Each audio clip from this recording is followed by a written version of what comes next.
Through that, really enjoyed the public service aspect of emergency services. And as I did, I realized that the ambulance ran more calls than the fire truck did. There's a little bit more latitude with your work schedule and stuff like that when you're in CID, and it helped.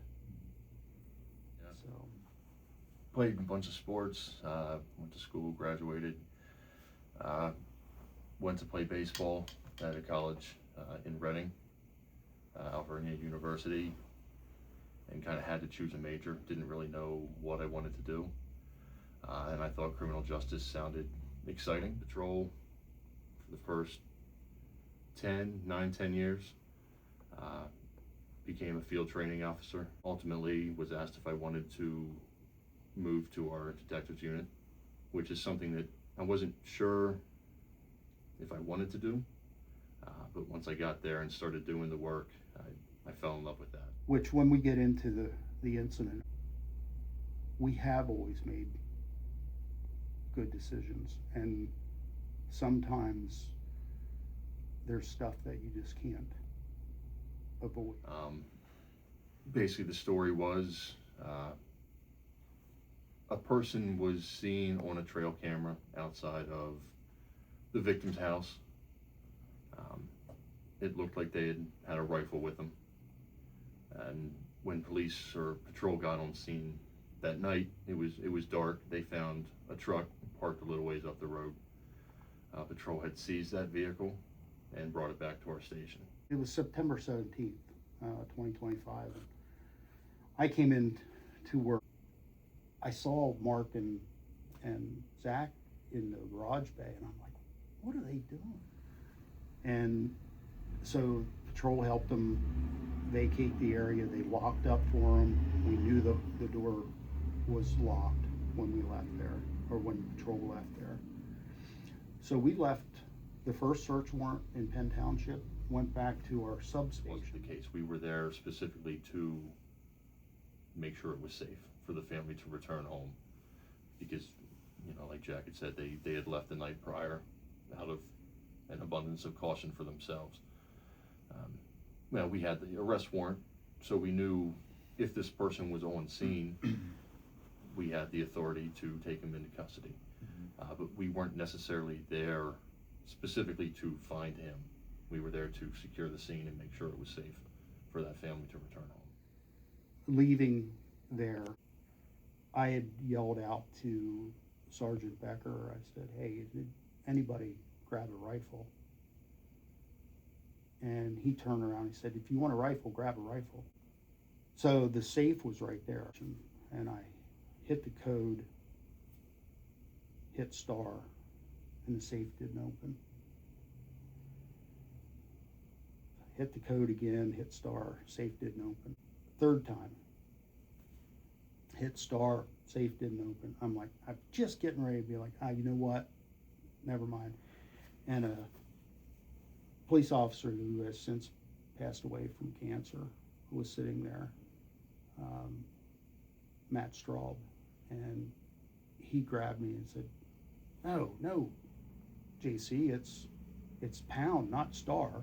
And I hit pound and it came open, and I grabbed a rifle and all that. We weren't on the main road, kind of tucked behind one of the larger barns. And again, we fell into our specific roles. We all had our heavy vests on, which are metal plated, rated to, I believe, stop rifle fire, ammunition. So I don't want people to think we weren't taking this seriously. We were spread out, but a little bit tighter than maybe we should have been. And we started to walk through the grass. And there was a bunch of feral cats on this farm.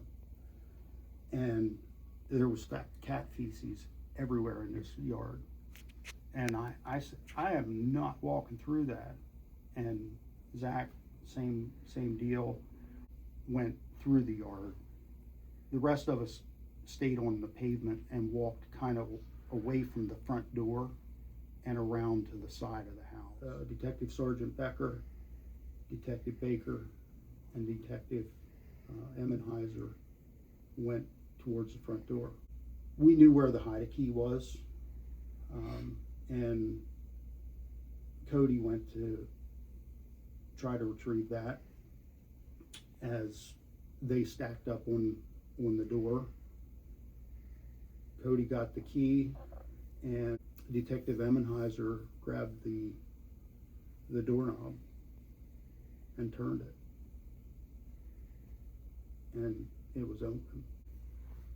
I only know this because I went back and looked at Detective Baker's body camera footage. What I didn't want to see what happened, but I needed to know, if that makes sense. Against my therapist's suggestions, against my lieutenant's suggestions, against everybody else's suggestions, don't watch it. I had to. I was already there once. I needed to know. And no sooner did I hear him say that the door is unlocked, just all hell seemed to break loose, and countless pop, pop, pop just started and seemed like it wouldn't stop. I had taken 5 or 6 steps towards him. I probably got tunnel vision, to be honest, focused solely on him.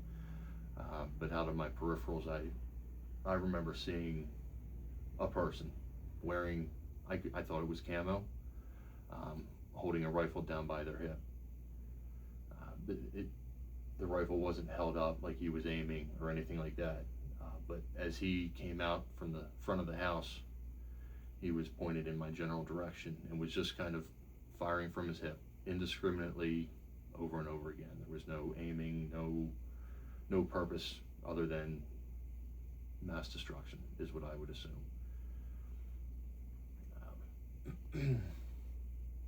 There was no time for me to react to it. He was firing before he even came around that corner.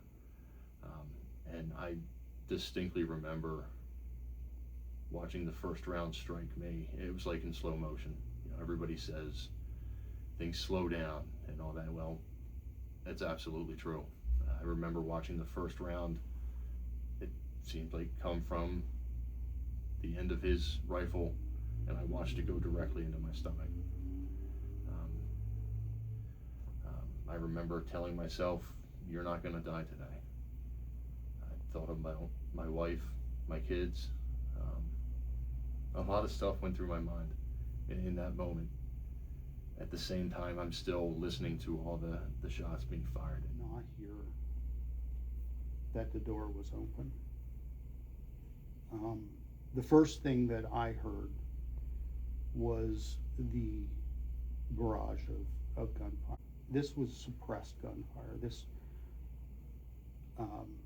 rifle that he had a suppressor on it. I was almost to the rear of the home, and I moved. I dipped in behind the house, and I collected myself. I could still hear the gunshots going off, and I had a general area where they were coming from, and I wanted to get up the back of that house and around the other side to flank the shooter. I knew, I had a feeling in my mind that I was going to get shot in the back, and I knew that it was coming, but I needed to keep moving.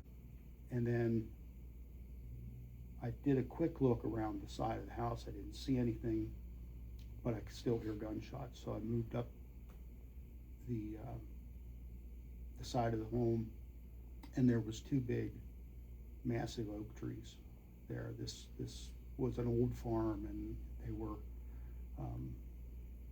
they were old trees, old growth, and they were about 25 yards away from me, and I knew I needed to get there to get a good vantage point. So I sprinted to there, and as I'm running, I can see the shooter. Now, he was engaging the sheriff that was flying the drone. He had already shot him. I could hear him hollering, in pain. And I got to the oak tree. I stepped out from behind in the open. He never looked down that way. And I pulled my rifle up and I started to engage him. And I was really thinking that I was going to pull the trigger once and he was going to go down. I pulled the rifle up, aimed center mass, and I pulled the trigger and it went off. I couldn't hear the report of my rifle. The only thing I could hear was the spring mechanism in the buttstock moving. And he didn't go down. He flinched, but he didn't go down. So I shot again. Flinch, didn't go down. And I shot somewhere in the neighborhood of 14 times. Each time he would move and he would flinch, and I knew I was hitting him. He was still engaging. He was still limping towards the road, the bad guy. And when he got to the road, I made another center mass shot, and I saw him go to his rifle and start manipulating the bolt on the rifle. I found out later that shot actually hit the rifle and made it inoperable, and he was trying to clear the malfunction. Well, he left that rifle fall on its sling and transitioned to a handgun. And I can remember this needs to end. I was saying to myself, this needs to stop now. My rifle had a Aimpoint red dot optic on it, and I brought that the red dot up to the base of the skull and pulled the trigger, and he went down. We had some conversation. I can't even remember totally what it was. Like what the hell happened? And he's got his tourniquet in his hand. And I look down and his arm is just blown to smithereens. He said, put it on. I got it up on his arm. He said, make it tight. And I started cranking on the tourniquet. And as it was tightening, he says it didn't hurt, but I think it did. I think you were just in shock, because he'd wince every time it would get tighter. And I got it to the point where the blood shut off, and he had no brachial pulse, and it worked. I looked at him and I said, buddy, I gotta move you. And he said, okay. And I grabbed him by the ankles and pulled him out flat. I think then I started checking the rest of him and came across this belly wound. And I was all out of my bag of tricks. I had nothing. I'd practiced as a medic for years, but always had that bag of tricks to go to. And the wound was weeping. It wasn't bleeding profusely. I grabbed his right hand and stuck his middle finger in the hole and said, just hold pressure. Just hold pressure. And he did.